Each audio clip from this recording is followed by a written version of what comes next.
Materi yang pertama yaitu sejarah Arab pra-Islam sebelum datangnya Islam. Yang kedua, peradaban Islam masa Nabi Muhammad SAW. Yang ketiga, peradaban Islam masa Khulafaur Rasyidin.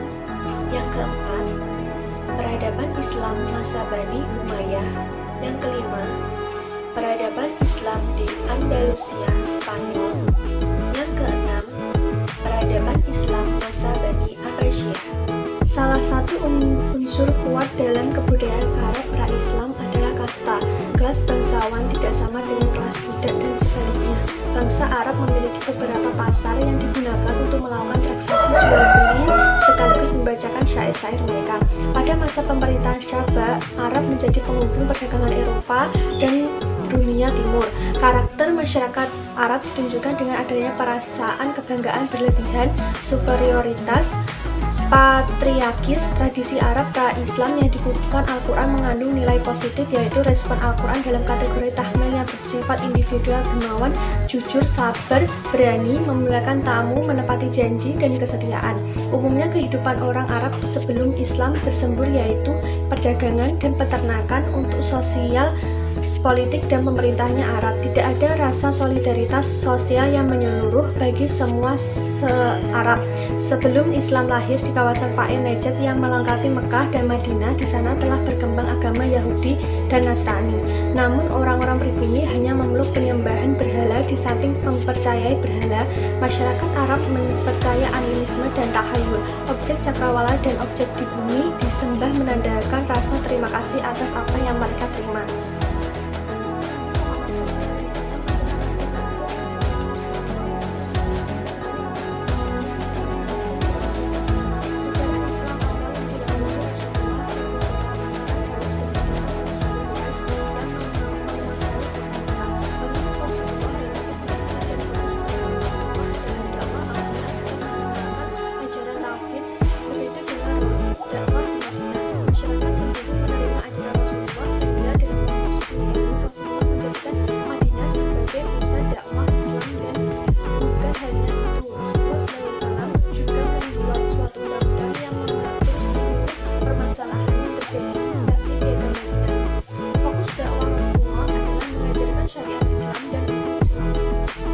Abu Bakar As-Siddiq adalah khalifah pertama setelah Rasulullah wafat. Beliau adalah sahabat terdekat Rasulullah.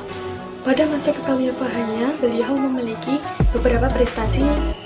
Di antaranya adalah penyadaran kemudaratan, penyandaran pembelot zakat, penumpasan nabi palsu, dan perencanaan membukukan Al-Quran. Khalifah kedua yaitu Umar bin Khattab.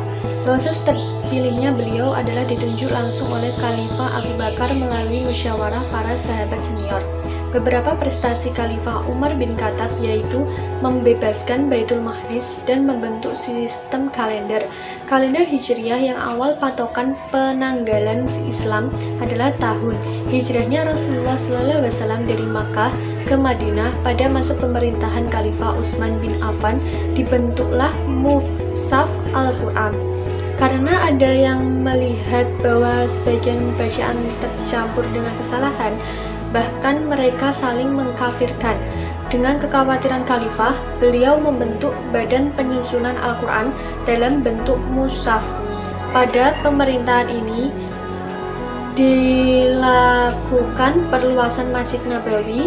Pada pemerintahan Ali bin Abi Thalib terjadi banyak pemberontakan, tetapi prestasi pada masa Khalifah Ali bin Abi Thalib adalah pengemban ilmu nahwu dan pembagian jenis kata-kata ke dalam 3 kategori sistematik, yaitu kata benda, kata kerja fi'il, dan kata penghubung harf. Nama dinasti Umayyah diambil dari nama Umayyah bin Al-Tham.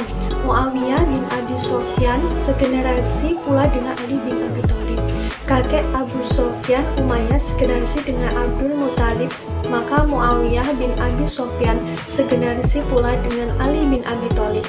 Setelah pemerintahan Khulafaur Rasyidin berakhir, maka Bani Umayyah muncul yang dibentuk oleh Muawiyah bin Abi Sufyan. Bani Umayyah diakui secara resmi melanjutkan khilafah Islam setelah berakhirnya sengketa antara Hasan bin Ali dengan Muawiyah bin Abi Sufyan sebagai lambang penguasa Daulah Umayyah. Berbicara mengenai dinasti ini, tentu saja banyak sekali yang akan menjadi pembahasannya, sejak dari proses berdirinya, kemajuan, hingga bagaimana pola pemerintahannya. Terakhir, dinasti ini mengalami kemunduran karena banyak bentrokan yang terjadi. Munculnya gerakan oposisi yang dipelopori oleh pengikut Syiah sampai kepada politik pemerintahannya yang bersifat diskriminatif golongan dan sampai juga kepada gaya hidup mewah yang menjadi sehingga menyebabkan dinasti ini runtuh dan disambut oleh dinasti Abbasiyah. Perkembangan Islam di Spanyol berlangsung lebih dari 7,5 abad. Perkembangan itu dibagi menjadi 6 periode, yaitu periode pertama, periode kedua, periode ketiga, periode keempat, periode kelima, dan periode keenam.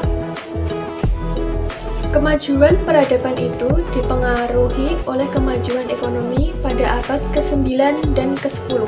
Kemajuan intelektual dan ilmu agama yang di dalamnya terdapat ilmu filsafat, sejarah sains, bahasa dan sastra, fikih, dan kemajuan arsitektur dan bangunan, berupa kemegahan pembangunan fisik.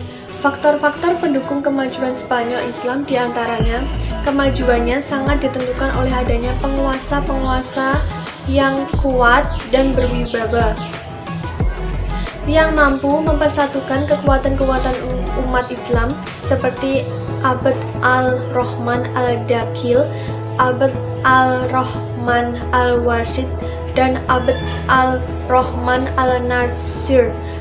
Kemunduran dan kehancuran Islam di Spanyol antara lain konflik Islam dengan Kristen, tidak adanya ideologi pemersatu, kesulitan ekonomi, tidak jelasnya sistem peralihan kekuasaan, dan keterpencilan.